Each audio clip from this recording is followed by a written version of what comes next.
इस वक्त हम सुप्रीम कोर्ट ऑफ पाकिस्तान के बाहर मौजूद हैं। सुप्रीम कोर्ट ये तासुर देने ही गलत था, ये सोशल मीडिया पे बातें करने गलत है कि सुप्रीम कोर्ट खुल गई है, ये सुप्रीम कोर्ट खुलनी चाहिए। देखें, ये वो मामला है जिसमें कोई इतनी अर्जेंसी रात वाली नहीं है। हाँ, ये कल इस पे पिटीशन भी आ सकती है, इस पे सोमोटो भी हो सकता है, सुप्रीम कोर्ट दोबारा जवाब भी ले सकती है, कुछ भी हो सकता है, लेकिन कोई ऐसी अर्जेंसी नहीं है कि अभी रात को सुप्रीम कोर्ट खुल जाए। सोशल मीडिया पे जो बातें चल रही हैं, ऐसी कोई बात नहीं है कि सुप्रीम कोर्ट खुल गई है। ना ही सुप्रीम कोर्ट को उस वक्त भी बहुत से लोगों का ख्याल था जब 9 अप्रैल की रात सुप्रीम कोर्ट खुली थी कि रात को ना खुलती, अगले दिन टेकअप कर लेते मामला। तो मेरा नहीं ख्याल कोई ऐसा मामला है कि सुप्रीम कोर्ट रात को खुले। कल सुप्रीम कोर्ट ये मामला टेकअप कर सकती है, परसों कर सकती है, 1-2 दिन बाद कर सकती है, लेकिन सुप्रीम कोर्ट ये मामला टेकअप जरूर करेगी। और इस वक्त ये जो आपको सारी ऑडियोज वीडियोज नजर आ रही हैं, ये सारी ऑडियोज और वीडियोज जिसमें निशाना जो है वो chief justice Pakistan justice Umar ताब बंदियाल साहब हैं, जस्टिस रियाजुल हसन साहब हैं, जस्टिस मज़ाहिर अली अकबर नकवी साहब हैं। वो टारगेट भी इसीलिए हैं कि हुकूमत ये तय कर चुकी है, पीडीएम ये तय कर चुकी है, दीगर इदारे ये तय कर चुके हैं कि इलेक्शन नहीं होगा, नहीं होगा, नहीं होगा, और सुप्रीम कोर्ट कहती है कि इलेक्शन होगा, होगा, होगा।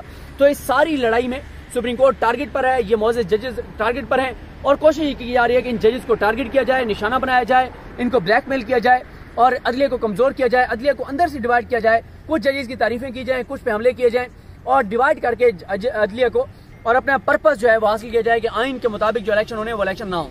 तो ये तो हो गई ये बात, इस पे तफसील से बात करेंगे, वो आरामी भी मैं आपके सामने रखूंगा। अभी तो मैं जब से आया हूँ दोस्त इतने ज्यादा हैं और अभी भी यहाँ बहुत से दोस्त मौजूद हैं कि मैं बिल्कुल बहुत सी चीजें नहीं देख सका, क्योंकि उस दिन भी जिस दिन मैं गिरफ्तार हुआ उस दिन भी मेरे पास एक इंपॉर्टेंट खबर थी, वो मैंने वीलॉग करना था। वो मैं आपको थोड़ा सा बता देता हूँ कि इस वक्त जो है वो एस्टेब्लिशमेंट और हुकूमत के दरमियान गलत फहमियों का आगाज हो चुका है।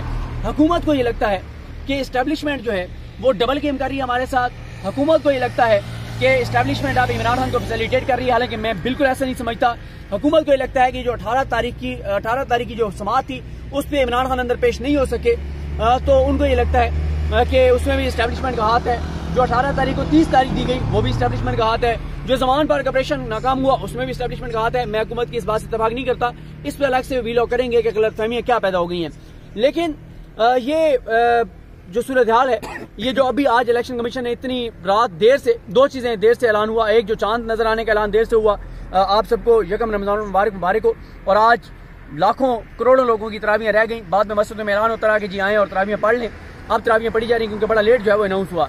और दूसरा, ये इलेक्शन वाली भी बड़ी लेट जो है वो आई, उसकी भी शायद वजह यह है कि जो हुकूमत को खदशात हैं एस्टेब्लिशमेंट पे, और उसके जो आप समझें कि कुछ ऐसे इकदाम लिए गए हैं कि हुकूमत को यकीन दहानी हो कि नहीं एस्टेब्लिशमेंट आपके साथ है, एस्टेब्लिशमेंट इमरान खान को फैसिलिटेट नहीं करी। शायद यही वजह है कि रात को बहुत देर से ये खबर जो है वो सामने आई कि इलेक्शन जो है वो 30 अप्रैल को नहीं होंगे। अब जरा आ जाते हैं मेरी जो गिरफ्तारी वाला मामला है। देखें, मेरी गिरफ्तारी तय थी, गिरफ्तार मुझे होना था, बल्कि आज वो मैंने जो जब रिहाई के बाद मैंने वो एक शेर पढ़ा कि वो है ना कि आशना गम से होना था बहर तौर हमें, तुम ना होते तो किसी और से बिछड़े होते, बिछड़ना ही था, तुम ना होते किसी और से बिछड़े होते, ये केस ना होता कोई और केस होता। देखें, मामला ये है कि पहले मैं बोल के सामने एक पार्क है, 5-6 दिन पहले मैं वहाँ पे वॉक कर रहा था, 11:15 बजे का टाइम था, दिन में टाइम नहीं मिलता आजकल, तो मैं वॉक कर रहा था, तो मुझे समीर इब्राहिम साहब की कॉल आई और समीर इब्राहिम साहब ने मुझसे पूछा कि कहाँ पे है। मैंने कहा जी मैं सर पार्क में वॉक कर रहा हूँ। तो समीर साहब ने मुझे कहा कि आप फौरी तौर पर जो है वो यहाँ से कहीं और जो है वो चले जाएं, फौरी तौर पर यहाँ से निकल जाएं, क्योंकि आपको जो है वो गिरफ्तार करने के लिए टीम जो है वो रवाना हो चुकी है। तो मैं वहाँ से फौरन निकला, नंबर मैंने बंद किए, मैं वहाँ से निकला, और उसके बाद फिर आपको पता है कि फिर अगले दिन इमरान खान साहब का तोशाखाना केस था इस्लामाबाद कोर्ट में, जिसमें इमरान खान साहब के वारंट गिरफ्तारी दोबारा जारी हुए थे। वो मामला इस्लामाबाद कोर्ट में गया था। आई थिंक ये 17 मार्च की जो है वो तारीख है। उसके बाद क्या होता है कि मैं उस वक्त कैंटीन में मौजूद था इस्लामाबाद कोर्ट की, वहाँ पे भी कुछ लोग आ गए, फिर तहरीक इंसाफ के वकला की बड़ी तादाद वहाँ पे आ गई कैंटीन में, उनके साथ मैं कोर्ट रूम में चला गया। फैसल चौधरी साहब वहाँ पे थे, उन्होंने कहा जनाब इस सारे मामले पे आज ही दरखास्त दायर करें। दरखास्त दायर की, अगले दिन समाअत हुई। तो जो ऑर्डर आमिर फारूक साहब का आया उसमें यही था कि हरास नहीं करना, लेकिन वो इतना कैटेगोरिकल ऑर्डर नहीं था, लेकिन हमारे दोस्तों का ख्याल था कि कैटेगोरिकल ऑर्डर है और मेरा अरेस्ट, मुझे गिरफ्तार नहीं किया जा सकता। और लेकिन सच्ची बात यह है कि हमें ये बात पता था कि इस ऑर्डर से मेरी गिरफ्तारी रुकने वाली नहीं है, ये बात बड़ी क्लियर थी। हुआ ये कि मैं जिस दिन ये मुझे उन्होंने गिरफ्तार किया परसों, तो मैं कहीं गया हुआ था एक जनाजे से मैं वापस पहुंचा, और उस दिन ये हुआ था 19 तारीख को जब मैं सुबह जागा जैसे मेरी सुबह आंख खुली तो मैंने मोबाइल देखा तो मैंने देखा मरियम नवाज साहिबा ट्वीट्स कर रही हैं, नून लीग के दीगर लोग ट्वीट्स कर रहे हैं, नून लीग के हामी ट्वीट्स कर रहे हैं, जर्नलिस्ट ट्वीट कर रहे हैं सारे। और वो वीडियो जो चौधरी प्लाजा की छत की थी वहां की वीडियो को लगाकर कह रहे हैं कि मैं यानी सदीक जान जीबी के गिलगित बल्तिस्तान के पुलिस एहलकार से मैं शेलिंग करवा रहा हूं इस्लामाबाद पुलिस पर। यह प्रोपेगेंडा था मरियम नवाज साहिबा का, उनके हामियों का। मैंने जैसे ये देखा तो मैंने उसी वक्त मियां अली शफाक साहब से बात की, मैंने उनकी टीम से बात की और मैंने कहा हम आज ही मरियम नवाज के खिलाफ और इन सहाफियों के खिलाफ, इन सोशल मीडिया के लोगों के खिलाफ आज ही हम जो है वो FIA में जाएंगे, एप्लीकेशन देंगे कि मरियम नवाज झूठ बोल रही हैं, गलत बयानी कर रही हैं, प्रोपेगेंडा कर रही हैं। तो उसके बाद मुझे एक डेथ का पता चला चकवाल में, हमारे बड़े अच्छे एक मेहरबान हैं उनके उधर डेथ हुई थी। तो मैं चला गया जनाजे में।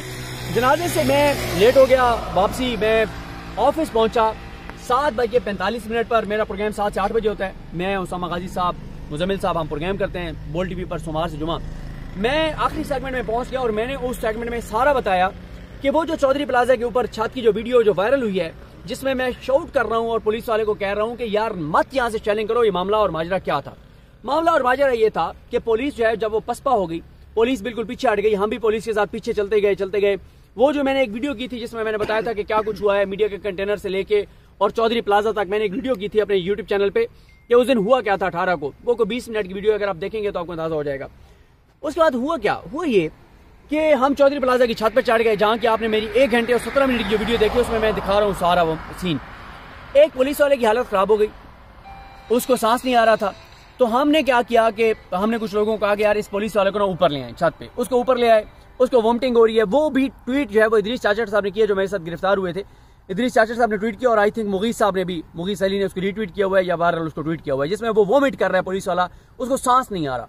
ठीक है, आपने ट्वीट किया मुगीस भाई या रीट्वीट किया था? मैंने ट्वीट किया था। मुगीस अली साहब ने ट्वीट किया था। मैंने भी किया हुआ ट्वीट। इदरीस चाचड़ ने भी ट्वीट किया हुआ है। अच्छा, अब हुआ क्या कि जब उस पुलिस वाले को पानी दिया, उसका वो सारा वो जरा रिलैक्स हुआ, फ्रेश हुआ। फ्रेश होते ही उसने बंदूक निकाली और उसने वहां से शेल फायर किया।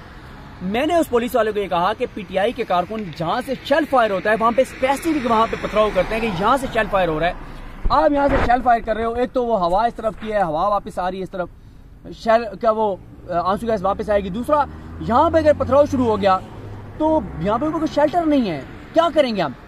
ये बात हुई, हमने उसको भला किया, एहसान लफ्ज इस्तेमाल नहीं करूंगा, हमने उसका भला किया, उसको ऊपर लेके आए। वही पुलिस वाला मेरा ख्याल कंप्लेनेंट बना, वो कैसे बना वो भी मैं आगे चल के आपको बताता हूँ। अब हुआ ये कि 7:45 से 48 मिनट में प्रोग्राम में मैं बैठा, 8 बजे प्रोग्राम खत्म हुआ। मैं समी इब्राहिम साहब से मिला, रिजवान गलजई साहब मेरे साथ नीचे आए, मैं रिजवान गलजई साहब, एहतशाम अब्बासी साहब, हम सारे जो है वो खड़े रहे, गपशप करते रहे बोल के ऑफिस के बाहर। उसके बाद ये हुआ कि मुझे खतरा था कि मुझे गिरफ्तार करेंगे और शुएब शेख साहब जो हमारे ऑनर हैं वो मुसलसल मुझे कॉल्स कर रहे थे, सदीक तुमने अकेले ट्रैवल नहीं करना, तुम ऑफिस में रहो, तुम फलां जगह रहो, फलां जगह रहो, समी इब्राहिम साहब के साथ रहो, सारी टीम अपने साथ रखो, बंदों की जरूरत है बताओ, सारे बंदे साथ रखो, अकेले तुमने कहीं ट्रैवल नहीं करना। तो शुएब साहब ने उस दिन मुझे फ़ोन किया जब मैं वापस आ रहा था जनाजे से, कहते हैं बताओ क्लियर है ना, तुम गिरफ्तार का कोई खतरा तो नहीं है? मैंने कहा शुएब साहब रोज़ फ़ोन करते हैं, इतने कंसर्न हैं, सबको फ़ोन करते हैं, समी इब्राहिम साहब को फ़ोन करते हैं, सबको फ़ोन करते हैं।